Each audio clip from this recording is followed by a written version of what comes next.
Hexaware technology आजकल अपने IPO के कारण सुर्खियों में बना हुआ है, पर यह पहली बार नहीं है कि हेक्सावेयर टेक्नोलॉजी लिस्टेड होने वाली है।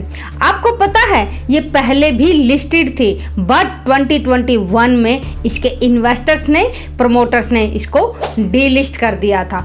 तो चलो आज की इस वीडियो में हम हेक्सावेयर टेक्नोलॉजी की पूरी हिस्ट्री को समझते हैं।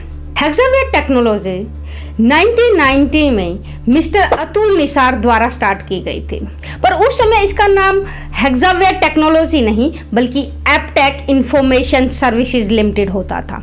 1990 वो समय था जब भारत दूसरी कंट्रीज़ के लिए, फॉरेन इन्वेस्टर्स के लिए अपने दरवाजे खोल रहा था। देश में रेगुलेटरी चेंजेस आ रहे थे, टैक्स रिजीम क्वाइट फेवरेबल था और लिबरलाइजेशन हो रहा था। सबसे जो इम्पोर्टेंट है, 1990 का ईरा कंप्यूटर के लिए जाना जाता है। वही टाइम था जब कंप्यूटर इंडिया में आने लगा था। तो ये जो कंपनी थी मिस्टर अतुल निसार साहब ने बड़े सही टाइम पर स्टार्ट की थी।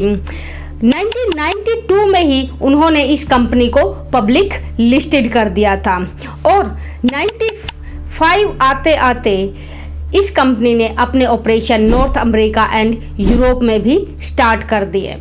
विद इन अ डिकेड इस कंपनी का रेवेन्यू 50 मिलियन से बढ़कर 250 मिलियन पहुंच गया। जैसे कि मैंने कहा, वो ये समय था जब दुनिया में कंप्यूटर की वेव चल रही थी। हर कंपनी, हर बिजनेस के लिए कंप्यूटर सबसे इम्पोर्टेंट एस्पेक्ट बन गया था to have efficiency to fight competition. 2001 का वो साल था जब एपटेक का नाम बदलकर हेक्सावेयर टेक्नोलॉजी रखा गया। इसी साल में कंपनी ने अपनी सॉफ्टवेयर एंड ट्रेनिंग के जो 2 मॉड्यूल थे उनको भी डीमर्ज कर दिया गया। हर उभरते बिजनेस और विजनरी प्लान की तरह इस कंपनी ने भी अपना एक्सपेंशन स्टार्ट किया और 2002 में उन्होंने बीपीओ सर्विसेज में अपना पहला कदम रखा। 2005-6 आते आते इन्होंने कुछ कंपनीज को एक्वायर किया। उनमें से फोकस फ्रेम मेन थी जो इन्होंने 34 मिलियन में एक्विजिशन किया। इस तरह से इनके फुटप्रिंट्स सिर्फ इंडिया में ही नहीं ग्लोबल होने लगे। ये मोर देन 20 कंट्रीज में इनके ऑपरेशंस और क्लाइंट्स हैं। 2012 का साल कंपनी के लिए एक माइलस्टोन साबित हुआ जब उन्होंने अपना सबसे बड़ा प्रोजेक्ट विन किया। वो था more than 250 million from a European financial institution. उसके बाद कंपनी ने कभी पीछे मुड़कर नहीं देखा और 2021 में कंपनी के मेजॉरिटी स्टेक्स थे जो वो एक्वायर कर लिए गए by Carlyle which is a institutional investment banker और उसने इस कंपनी को डीलिस्ट कर दिया।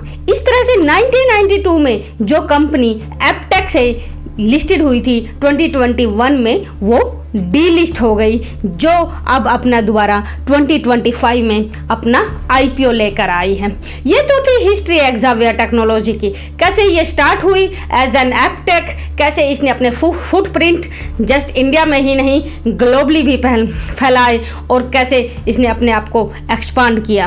एक्सपेंशन के रूप में ना ही इन्होंने सिर्फ ज्योग्राफिकली वाइज किया बल्कि अपनी सर्विसेज भी इम्प्रूव करते रहे। आज के टाइम में इनके 3 मेजर एआई प्लेटफॉर्म हैं जो most of their client are using, जिसके कारण ये कंपनी बहुत एआई ड्रीवन भी है। जब ये कंपनी डीलिस्ट हुई थी उस समय उसका शेयर प्राइस 475 रुपीज़ पर इस कंपनी को डीलिस्ट किया गया था, पर आज it's coming from more than 600 and the higher range is in 700। That's what IPO is.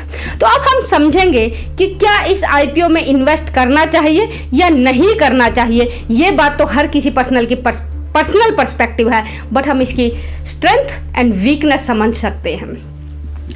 अगर हम आईपीओ की बात करें तो ये आईपीओ थोड़ा डिफरेंट है, और मैं क्यों कह रही हूँ थोड़ा डिफरेंट है, क्योंकि जो इस आईपीओ है ये है ऑफर ऑन सेल।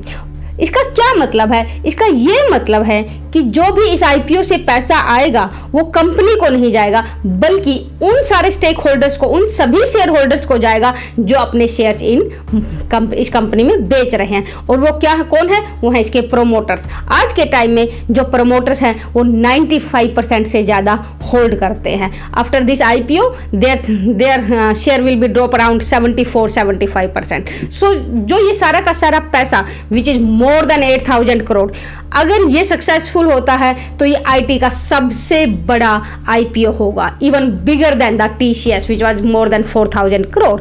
तो ये जितना भी पैसा इस आईपीओ से उठाएंगे मार्केट से, ये किसको जाएगा? ये इनके स्टेक होल्डर, शेयर होल्डर्स को जाएगा। ये तो पहली बात। इसका मतलब ऐसा नहीं है कि ये पैसा आएगा तो इससे कंपनी कुछ एक्सपेंशन होगा, फ्यूचर ग्रोथ इस पैसे के कारण होगा, नहीं, ऐसा तो कुछ भी नहीं होने वाला है। तो ये बहुत इंपॉर्टेंट बात है समझने के लिए। जब भी कोई आईपीओ आता है उसका दूसरा फैक्टर होता है वैल्यूएशन। क्या ये जो प्राइस है, क्या इस प्राइस पर ये कंपनी अंडर वैल्यू है और ओवर वैल्यू है? देखिए, इसका सबसे अच्छा तरीका है समझने का, आप इसके मल्टीपल्स को कंपेयर करते हैं। ऑब्वियसली क्योंकि ये कंपनी बहुत पुरानी है, you have a lot of historical data, तो आप कंपेयर कर सकते हो कि जो इसी के कॉम्पिटिटर्स हैं like TCS, emphasis, mind tree, उन सब से अगर आप कंपेयर करें, ये इसका पीई या पी बाई बीवी में प्राइमरली पीई फॉर सर्विसेज, क्योंकि उनकी बुक वैल्यू ज़्यादा होती नहीं है, एसेट लाइट होते हैं, तो जो सबसे इम्पोर्टेंट फैक्टर, जो सबसे इम्पोर्टेंट मल्टीपल होता है वो पी बाई ई का होता है। तो जो ये इसकी पी बाई ई है वो 38 to 43 के मल्टीपल पे ट्रेंड होगा अगर हम उसकी lower range and upper range आप इसके आईपीओ के प्राइस के लें, तो उस हिसाब से तो ये अंडर वैल्यूड नहीं लगता, क्योंकि उसके कॉम्पिटिटर्स भी मोर और लेस उतने ही उस पर ट्रेड कर रहे हैं। तो ये तो हो गई दो बातें कि ये ऐसा तो नहीं है कि ये बहुत एक्सट्रीम अंडर वैल्यूड है और लिस्ट होते ही इसका प्राइस बहुत एक्सट्रीम अप होगा। ऐसा मेरी ओपिनियन में मुझे ऐसा नहीं लगता। Anything can happen in the market. Market is sentiments as well. I'm just telling based on the fundamental what I think. That's my opinion. Everyone should work on their opinion, what they think. Is their investment, their money. We can just analyze things. We can just think how it is. But it's your risk profile. How much risk you want to take. How much return you want to. It's different for person to person. So they should react accordingly. अब हम इस बात करते हैं इसकी strength की। देखो, company का मार्केट पोजीशन बहुत स्ट्रॉन्ग है। कंपनी मार्केट में मोर देन 35 ईयर से अपना बिजनेस कर रही है, तो ऑब्वियसली होल्ड जो है वो बहुत स्ट्रॉन्ग है। ये उसके सारे के सारे फाइनेंशियल भी रिप्रेजेंट करता है। If you will see, company के जो मोस्टली रेवेन्यू की ग्रोथ है वो डबल डिजिट में रही है फॉर श्योर। तो रिकरिंग रेवेन्यू तो हो ही रहा है, पैसा तो आ ही रहा है। दूसरा, brand positioning. Obviously company has a good brand and if you will see the company का क्लाइंटेल जो है वो क्वाइट डाइवर्स है और फॉर्च्यून 500 की 31 कंपनी जो है इनकी क्लाइंट है। तो it tells a good story about the company. तीसरी बात करें हम सर्विस ऑफरिंग की, ऑब्वियसली बहुत डाइवर्स है। देखो, मैं आईटी के पर्सन नहीं हूँ, मुझे वो नॉलेज नहीं है, बट अगर आप इनके प्रोडक्ट देखो, बहुत सारे प्रोडक्ट्स हैं। वो डिजिटलाइजेशन से लेकर के cyber security and now AI, जो कि एआई आज के टाइम में सबसे हॉट टॉपिक है एंड हाइप है, और ये मोस्ट ऑफ अपने प्रोजेक्ट करने में एआई का यूज़ कर रहे हैं। ये सबसे बड़ा फायदा है। फोर्थ बात करें हम इंडस्ट्री की, obviously as I told you कि भाई हाँ, ये एआई में अपना हाथ आजमा रहे हैं और इनके platform quite developed and successful हैं। तो ऑब्वियसली फ्रॉम इंडस्ट्री पर्सपेक्टिव काफ़ी पोटेंशियल है। पर जब एआई की बात आती है ना, ये हार्ड हो जाता है समझना कि भाई किस कंपनी का कितना पोटेंशियल है फॉर शॉर्ट टर्म स्पेसिफिकली। ऐसा मैंने क्यों कहा? अभी देखिए, एनवीडिया जैसी कंपनीज, माइक्रोसॉफ्ट जैसी companies was giving a rally, सब अप था। डीप सीक एक दिन आता है, किसी को नहीं पता क्या सही है क्या गलत है। उन्होंने एक रिपोर्ट पब्लिश की, पेपर पब्लिश किया कि भाई डीप सीक ऐसा है, ये कर रहा है। जिस दिन इवन वो लॉन्च हुआ, मोस्टली वो हैंग ही हो रहा था, बिकॉज क्योंकि इतने ज़्यादा लोग उस पर काम कर रहे थे। Everyone was so curious to say कि क्या है क्या नहीं है। तो आई एम श्योर उस दिन इन्वेस्टर्स भी ऐसा कोई यूज तो नहीं कर पाए होंगे कि रियलिटी क्या है। But despite all this US की मार्केट 1 ट्रिलियन से ज्यादा क्रैश हो गई। तो शॉर्ट टर्म में टू से कि यार एआई कैसे काम, एआई की इंडस्ट्री कैसे इंपैक्ट करेगी, very hard to say. But yeah in long term if the company is good, they have good product and they are giving benefits to clients, obviously that company and have a strong fundamental, that company is gonna to win in the long term. अब हम बात करते हैं कि क्या negative points है, क्या ऐसा लगता है कि हाँ क्या सही नहीं है। तो जैसे मैंने बताया valuation, most of analyst, most of brokerage are saying कि इट्स इक्वली वैल्यूड, कि भाई जो भी जितनी भी इसकी ग्रोथ होने जो भी होनी है वो ऑलरेडी फैक्टर हो चुका है, ये अंडर वैल्यू या ओवर वैल्यू स्टॉक तो नहीं है। तो अंडर वैल्यू तो नहीं है, ऐसा तो नहीं है कि इसके वैल्यूएशन के कारण बहुत इंक्रीज होना। अगेन इंडस्ट्री वोलेटिलिटी, जैसे मैंने बताया कि भाई ये बहुत वोलेटाइल है। The same goes for IPO as well. IPO का सिनेरियो भी बहुत वोलेटाइल होता है। आईपीओ बहुत ओवर सब्सक्राइब हुआ तो क्या होता है कि ऑब्वियसली प्राइस एकदम से अप जाता है and then it can go crash. IPO की जो मार्केट होती है वो एक्सट्रीम वोलेटाइल होती है।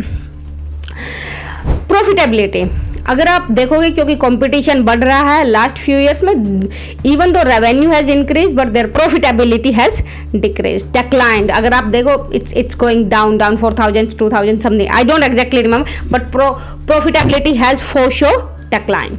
सो वो एक अनदर फैक्टर आ जाता है। अगेन ग्रोथ का एक्सपेक्टेशंस क्या हैं, आगे क्या ऐसा कर रहे हैं जिसके कारण कंपनी में बहुत ग्रोथ होने वाली है, उसके बारे में भी बहुत कम बात हो रही है। वी डोंट नो कि क्या ऐसी क्या प्लान्स हैं, वो सब बहुत क्लियर नहीं है। अगर there are some plans to expand और जो अभी तक इस प्राइस में फैक्टर नहीं हुआ, in long term there will be some share price growth, but that future will tell. So yeah, that's it's all about Hexaware technology. It's obviously it's at the end it's your call, you want to buy or not, but I just want to tell you about the story how it started. But because कुछ भी कोई भी चीज़ है, it's very important to know the roots before doing any action. Hope you like this video, and if you want this type of more video, please let us know in the comment. Thank you very much.